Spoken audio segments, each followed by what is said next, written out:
So this is the 12th of July, 2022. And if you could please introduce yourself and explain your background and what had made your decision for going into Korea. Okay. Well, my name's Albert Gibson. I've had several nicknames. Al's the biggest one. I've been called Hoot because of the old Hoot Gibson series, and a lot of guys in the military I found out were the same way. But anyway, I was born in New Jersey, Pleasantville, New Jersey, and we lived most of my school life in outside of Atlantic City in a place called Margate, New Jersey. And I used to work in various jobs, but probably before I went into the service, I was still in school. I was working part-time in A&P store, which was my dad's A&P store. And well, when the Korean War broke out, I was a junior in high school, and in the following year, when I graduated, I was going to be drafted. I knew that because of my draft card, So I decided, well, I'll join the branch that I want to instead of them putting me where maybe I didn't want to be. So anyway, I decided and I joined the Air Force. Well, I took my basic training in an old Navy base that they had opened up to get the recruits through because of the Korean War. There was a rush and they couldn't send them all down to Texas. So they sent me to Sampson Air Force Base, which was in New York, up in the Great Lakes area, or the Finger Lakes. And not the Great Lakes, the Finger Lakes. And it was a Navy base during World War II, and it was a training base. And I took my training there. When I finished basic training, I was fortunate they sent me to a technical school in Texas, which was a civilian school called Latorno Technical Institute. And it was outside of Tyler, Texas, not too far from Dallas. And there we learned ground equipment like we worked on generators for ground power, starting aircraft or supplying electricity, that sort of thing. So when I finished that school, they were going to send me to an advanced school in Cheyenne, Wyoming. And I got to Cheyenne in the winter. It was December of '51. And I was ready to go to school, and they canceled all orders and said we were going to go to Korea. So they gave me a leave, and I went home, spent 2 weeks, actually Christmas time, with my parents, and then I had to go to Camp Stoneman, California. From there, they processed us, and we got on a troop ship and sailed 13 days to Japan. And that was quite a trip. It didn't bother me because I grew up on the ocean. I used to go out in the ocean a lot. But boy, there were a lot of sick guys on that ship. And one of the things I knew when I got on that ship, that when I was assigned to my deck, I got down there right away, and the bunks were 5 high, stacked 5 high. So I took the top bunk. A lot of the guys were looking for the bottom bunk, easier to get in and out. So my buddy said, he was from Kansas. He said, how come you took the top bunk? I said, you'll find out. And boy, when they got sick, I was glad I was on the top bunk, not the bottom bunk. So when we got to Japan, we took a train down to the southern end of the island, and they gave us all of our gear for going to Korea. We flew over on an old DC-3 and landed in Kimpo. And I got processed there, and they sent me to I was originally with the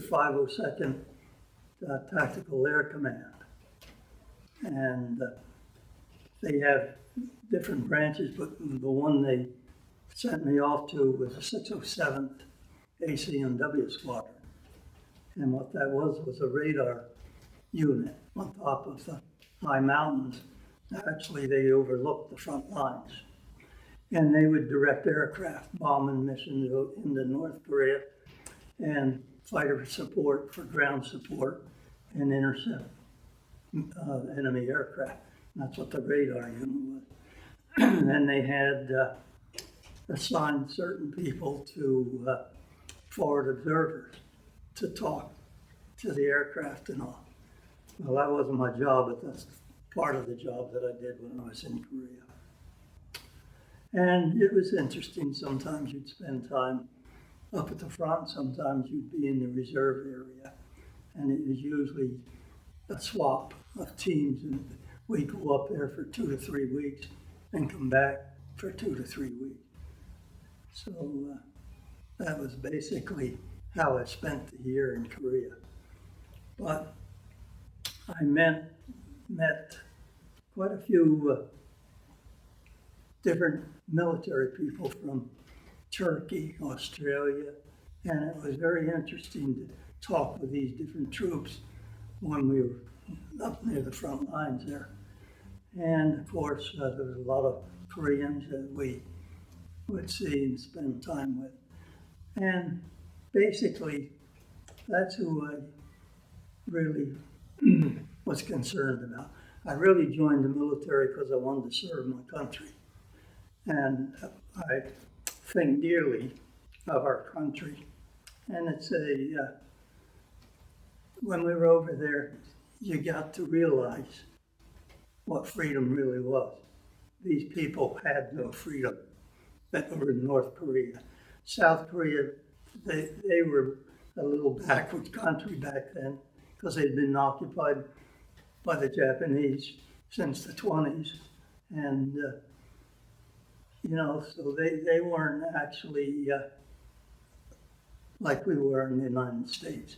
But North Korea and the Chinese, when you talk to any of those captured people, you found out a lot. But especially the refugees coming through the lines, trying to escape from North Korea to South Korea. They were, glad when they saw that American flag or British flag. That's what they headed for. Anything to get away from the communist regime. And they didn't have anything. What little they did have, they carried with them. They'd either carry it on backpacks, where the women would wrap it in these big sheets and carry it on their heads. And I felt sorry for the children. A lot of them would come through the lines with no family. And we used to take care of some of those in the reserve area, especially. We treated them good. We had one little fella. He was 5 years old that we picked up and had no parents. So we cleaned him up, fed him. He slept in the tents with us. And after a while, the military said that he's got to go to an orphanage. He can't stay with you guys long. But when you see how they were treated and what they didn't have, it was something.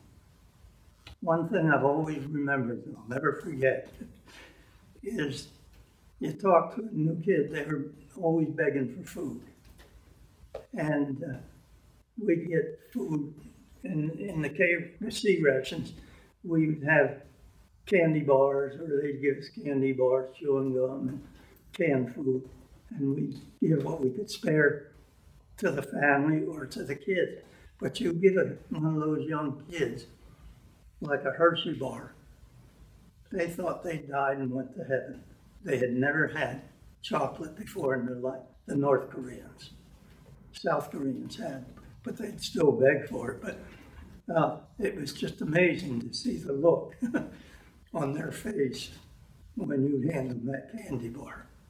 It was just unbelievable. So basically, we would, a forward observer, what they would do, they'd be on the front and they would pick up targets for support the troops, the ground troops there, and call in airstrikes when the weather was good. You couldn't do it if storm or rain or so forth, or night. So then we might call in artillery support, but mostly that was done by the Army. We handled the aircraft mostly. And basically, that was it. In the wintertime, I've never really ever had any weather like I did over there. 40 below zero, and the wind blowing, and snow blowing, and you were sleeping outside. Well, boy, I'll tell you, it was pretty miserable. So you were glad to get back to a reserve area where you had tents, and you know, you had decent food there. Most of it was canned, made by GI folks, opening the can, eating it up. You know, we had whole powdered eggs and powdered potatoes and even powdered milk most of the time. So that was basically the diet we had when we were over there. So the weather was really shocking to you when you... Well, I never had run into weather like that in my life. You know, might get down to, 20 degrees where I was living before I went in the service. And that was rare, but no, 40 below zero and all that snow. In the summer, it was just as hot and just as much rain as it was snow in the wintertime. So it was quite an experience. But I've never found a group of people like the Koreans, the South Koreans, that they were dedicated and they really had good work ethics and really good moral ethics. They were really a great bunch of people, and I enjoyed what time I did have spending with them, talking with them, so forth. It was quite an experience. Have you ever traveled back to South Korea? I wanted to go on that program, but I never did make it. I'm 90 years old now.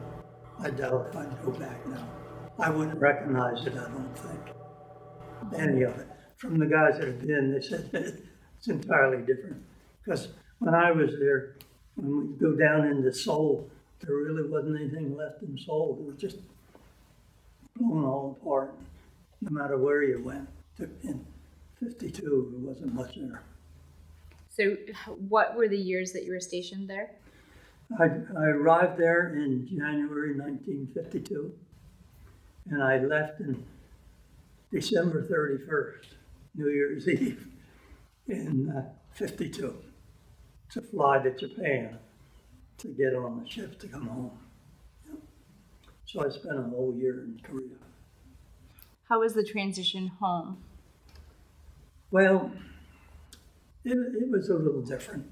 I remember the transition of my family, my brothers and brother-in-laws and so forth, uncles and all of them. When they came home World War II, they had quite a time. They had quite a greeting. When we landed in San Francisco, we got off the ship and they lined us up to get us ready to go to Treasure Island to be debriefed and reassigned. And there was an Army band playing, and the Red Cross was there with coffee and donuts, and that was it. No families were there or anything. I was a little bit surprised. Did you continue your service in the military, or did you get deactivated? Well, that was an odd one too, because when I got my orders in Korea in December '52, first of all, they told me that I had 3 choices of air bases I could go to. So I chose 2 of them in Florida and 1 in Dover, Delaware. So I got my orders and I looked at them and I said, gosh, Presque Isle, Maine. I said, wonder where the heck that is. And one of the guys in the tent says, where did you say? And I said, Presque Isle. And he was a World War II guy. He says, gosh, he says, I went through there and gone to Europe in World War II. And he said, I spent a week there. I said, what's it like? And this is exactly how he described it to me. He says, well, he says, they got one main street, they got the air base, they have one hotel, and 2 movie theaters. And I said, what else? He says, that's it. I said, that sounds like an interesting place. So my parents met me in New York because I flew from San Francisco to New York City, and they met me there and showed me a real good time.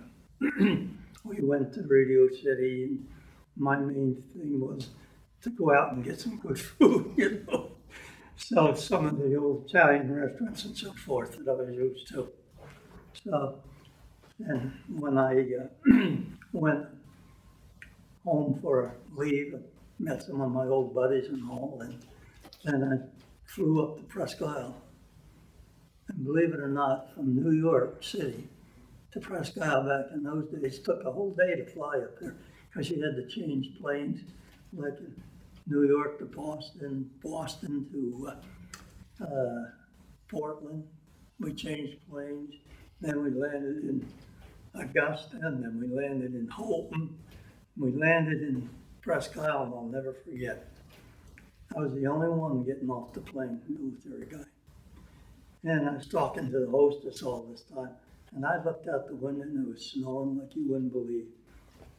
And I says, my gosh, I says, you sure we're not back in Korea? She laughed, and she says, well, you'll be lucky if there's a taxi cab out there to meet you to take you to the base. Well, I got off the plane, grabbed my barracks bag, and there was the taxi cab there. And so they took me to the base, and I was reassigned there. That's another interesting portion of it, just to show you how the military worked. Because when I reported in the next day, it was night next day, they says, well, they gave me my orders, and they says, you report to these Air Police headquarters. And I said, Air Police headquarters? I said, yeah, they said, we're going to put you in the Air Police. I said, I'm a ground power man. I said, when am I ever going to get to that job? I didn't have it in Korea. Now I'm not going to have it here? And they said, well, that's what we need. And that's where you're going. You've been overseas. You've got experience with weapons and so forth, according to your 214. So I was in there and I worked hard to get back out of it. And actually, what I did was I was a little ornery, and I never really was much, but I was a buck sergeant, 3-stripe, and so they gave me patrol duty in a pickup. So I'd go around the base, patrolling the base, on and off the runways and all. So I was going around the hospital, and this was a Sunday, and very quiet, nothing moving. And I see this car parked in the ambulance parking spot only. Okay? So I said, well, wonder who the heck that is. So I drove in, looked, and it was the base commander's car. So I gave him a ticket. Well, next morning, boy, the first sergeant come in and he says, the provost marshal wants to talk to you now. I said, okay, so I went over, and he asked me, not too polite a language, of what was I doing? I said, I gave him a ticket. He says, do you know who you gave it to? I said, yeah. I says, the base commander. He says, you don't know any better than that? And I said, well, listen, I'm not a true air policeman, okay? You've given me this job temporarily. You told me what the rules were, and I'm following the rules. The rules are good for an airman first class, as well as a colonel, right? Well, he didn't have too much more to say, but he was mad at me. And after a while, I got talking to some of the people in the materiel squadron, and a great guy, Captain DeLong, who was a World War II guy and a Korean vet also, told him my dilemma. And he said, well, I need a power man. He says, you report to me tomorrow morning. So I did, and finally got to work on the equipment that I was trained for, enjoyed it. And so how long did you stay in the service? 4 years. Yeah. And I got out, I obtained the rank of staff sergeant. And I had a pretty good life here at Prescott Air Force Base. I had I made the Airman of the Month there, which is pretty good deal, give you a lot of goodies and a lot of special treatment for a month, but then you're back to normal after that. But I enjoyed it. But the military, I had some good experiences there. And one thing you learn, several things you learn. One of them is respect and discipline. And they're two big things today that I think it's awful to say, but a lot of the young people are missing today. Really, is discipline and respect. And you see it every day on the news. And it's sad, but that's not what our country is really all about. It's the freedom we have in this country is unprecedented anywhere, as far as I'm concerned. And I've met a lot of people from all over, So when did you have anything else before I go? No. Okay. Oh, one last thing. Are there any words of wisdom or things that you think future generations should remember or try to carry on? Well, yeah. As far as I'm concerned, the military it would be good for everyone. I really think so. Even if it was like they do over in Switzerland. Everyone has to go in the military. And then I think it's for a year, 2 at the most, and then they're back civilian life. That wouldn't hurt a soul. I don't think it hurt men. And you'll find, I'm sure, many of the servicemen and women will say the same thing. It's a good thing they did. Because it's like I said, you really learn what life is about and how to respect people, how to respect our flag and our country and one another. And I think that's something we have to really get back to in this country.